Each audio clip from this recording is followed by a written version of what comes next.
So hi hello everyone, welcome back to my channel. So इस video में हम बात करेंगे नए कंपनी के बारे में। कंपनी का नाम है गोल्डियम इंटरनेशनल, ज्वेलरी सेक्टर का कंपनी है। और आपको पता होगा शायद, मैं अभी गोल्डियम अभी ज्वेलरी सेक्टर को फॉलो करता हूं, तो उसी कंपनी को उन्हीं सब कंपनी को ट्रैक करता हूं जो ज्वेलरी सेक्टर में अपॉर्चुनिटी लेके आता है। सो दिस ज्वेलरी एक ऐसा इंडस्ट्री है जहाँ पे हमेशा डिमांड बने रहता है। हर साल फेस्टिवल आते रहते हैं, हर साल वेडिंग आते रहते हैं, हर साल धनतेरस आते रहते हैं। And gold is like symbol of wealth, so that's why gold का एक इनका एक क्या बोलते हैं इसका प्लस पॉइंट है। So by the way, come to the point. तो आज हम बात करेंगे गोल्डियम इंटरनेशनल कंपनी के बारे में। अच्छा खासा काम कर रहे हैं मार्केट में, और गोल्डियम इंटरनेशनल कहाँ से है, इनका बिजनेस मॉडल क्या है, बेसिक फंडामेंटल इनके बारे में हम डिस्कस करेंगे। So let get started. Company Mumbai से है, ठीक है, और ग्लोबल एक्सपोर्टर है। अभी एज पर करंट कंपनी का मार्केट कैप है 4000 करोड़, 4200 समथिंग करोड़ होगा जो मार्केट कैप है कंपनी का। मुंबई से बिलोंग करते हैं। एंड ओवरऑल ये भी गोल्डियम इंटरनेशनल एक फैमिली बिजनेस है जो 30 साल का, मतलब 3 डिकेट्स का एक्सपीरियंस है। फैमिली बिजनेस है, जनरेशन में जनरेशन काम करते आ रहे हैं। तो इनका बिजनेस मॉडल क्या है? तो बिजनेस मॉडल ये है कि ये कंपनी लग्जरी ब्रांड, जो डायमंड ब्रांड है, रिंग, ब्रेसलेट और बहुत सारे मतलब रिलेटेड डायमंड ज्वेलरी का वो एक्सपोर्ट करता है इंटरनेशनल मार्केट में। इंडिया एज वेल एज बाहर भी करता है, ठीक है।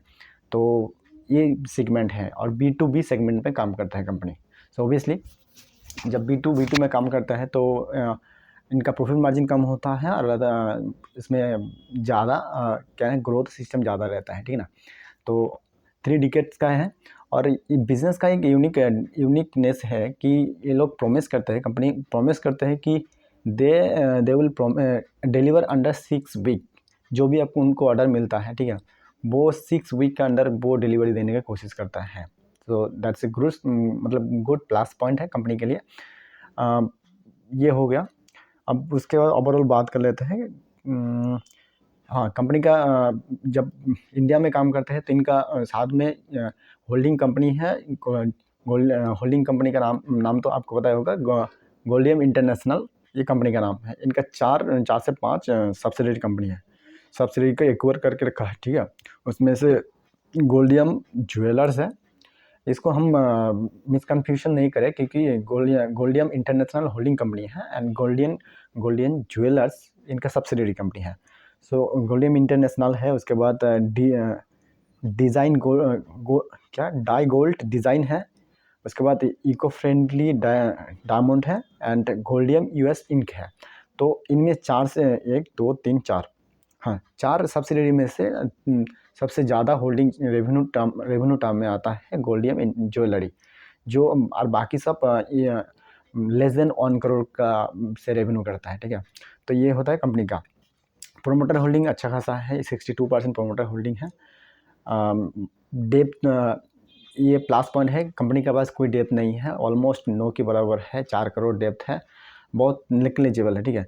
पी अभी इंडस्ट्री का पी है मतलब गोल्ड इंडस्ट्री का पी है 38 का पी रेटिंग देता है इंडस्ट्री। बट यहाँ पे कंपनी का पी अभी मिल रहा है as per current market, company को मिल रहा है 38। अभी फ़िलहाल गिरावट आए तो 38 में मिल रहा है, नहीं तो इसको और ज़्यादा मतलब ज़्यादा पी में खरीदना पड़ता था, ठीक है। सो बात ये होता है। उसके बाद हम बात कर लेते हैं ऑनलाइन इनका बिज़नेस मॉडल क्या है। ये तो मतलब B2B सेगमेंट में काम करते हैं। ओरिजिनल इक्विपमेंट मैन्युफैक्चरिंग, खुद गोल्ड डायमंड बनाते हैं, ठीक है, उसको मार्केट में एक्सपोर्ट करता है, ठीक है। तो ओरिजिनल इक्विपमेंट मैन्युफैक्चरर है, in the sense, in other word, खुद डायमंड मैन्युफैक्चरर है, और दूसरे मार्केट में सेल करता है, ठीक है। ऑर्डर मिलते हैं। इनका काम करने का तरीका कि ये ऑफलाइन भी करता है, ऑनलाइन भी करता है। इन स्टोर एंड ऑनलाइन 2 सेक्शन में डिवाइड किया हुआ है। तो इन सेक्शन में इन सेक्शन में इनका ऑफलाइन स्टोर बहुत सारे हैं। उनमें से स्टोर काउंट एज पर मैंने देखा नहीं, उसको ठीक से एक बार देख लेना। नेक्स्ट क्वार्टर में इसमें हम प्रॉपर्ली बात कर लेंगे। अभी मैं फर्स्ट टाइम इसको ट्रैक कर रहा हूँ क्योंकि इनका सेल्स ग्रोथ बहुत अच्छा खासा है। वो या सेल्स ग्रोथ की बात करें तो near about 38 to 40% year on year पर ग्रोथ है। EBITDA की बात करें तो EBITDA 62% EBITDA ग्रोथ है, ठीक है। तो मैं इसका नंबर के बाद इसका अभी मैं नंबर की बारे में बात कर लेता हूँ, ठीक है। उससे पहले हम बात करते हैं प्लानिंग, स्टोर ओपनिंग प्लानिंग, ठीक है। They are planning to 3 more store in Mumbai, ठीक है। उसके बाद दिल्ली NCR में एंट्री लेने का इन लोगों का प्लानिंग है। एक्सपोर्ट रेवेन्यू आता है 80% इनका एक्सपोर्ट रेवेन्यू आता है Q3 as per number of Q3, जो कि पिछले क्वार्टर में था Q3, पिछले साल क्वार्टर में Q3 में था, FY24 में था इनका 58%, वो बढ़ के अभी हुआ है 80% Q3 FY25 में। तो अच्छा खासा ग्रोथ है एक्सपोर्ट मामले में, ठीक है, फॉरेन कंट्री। उसके बाद कैश एंड इक्विवेलेंट बात करें तो कैश एंड इक्विवेलेंट कंपनी का अच्छा खासा है 275 crore cash and equivalent. Gross margin क्या है? ग्रोस मार्जिन कंपनी का अच्छा खासा है 33% gross margin Q3 FY25 as per Q3 FY25। Diamond, अब डायमंड सेगमेंट में जब काम करते हैं तो कंपनी का डायमंड सेगमेंट ओवरऑल बात कर लेते हैं। Natural diamond and lab ground diamond, ठीक है।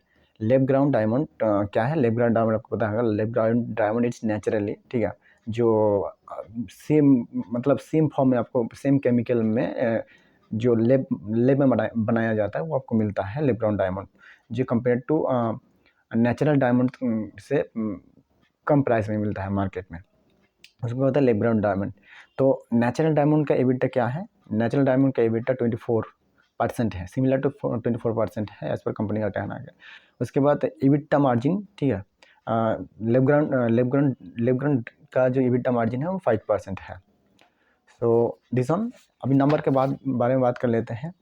मार्केट कैप आपको पता होगा 4000 करोड़ ऑलमोस्ट, एंड ग्रोथ है 38%, प्रोमोटर होल्डिंग 62%, पी रेटिंग मैंने बोल दिया, P rating 38% less than industry P में। सेल्स इनका क्वार्टर में रहा, ईयर एन ईयर सेल इनका रहा 41%, EBITDA रहा 62%।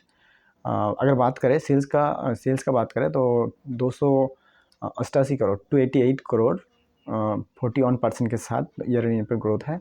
EBITDA है 70 करोड़ 62% ईयर एन ईयर पर ग्रोथ पे है। पैट 50 करोड़ रहा, जो कि 54 करोड़ ईयर एन ईयर पे, पैट मार्जिन 17%। एंड ऐसा ना कंपनी का कहना है कि ऑर्डर बुक जो है कंपनी का ऑलमोस्ट 170 करोड़ एडवांस में उनका ऑर्डर बुक आ चुका है, जो एग्जीक्यूशन करना बाकी है। So this is the company all about, and या लेट्स सी अगले क्वार्टर में इसका हम ट्रैक करते रहेंगे। मस्ट भी पिछले क्वार्टर में इनका उतना ग्रोथ नहीं रहा क्योंकि बहुत सालों से ये कंपनी काम करते आ रहे हैं। Now they are if we see profitability growth in term of growth, the company is doing very well, very fantastic number. So that's all, and yeah, next quarter we will talking about next quarter में इसका track करते रहेंगे। Thank you so much.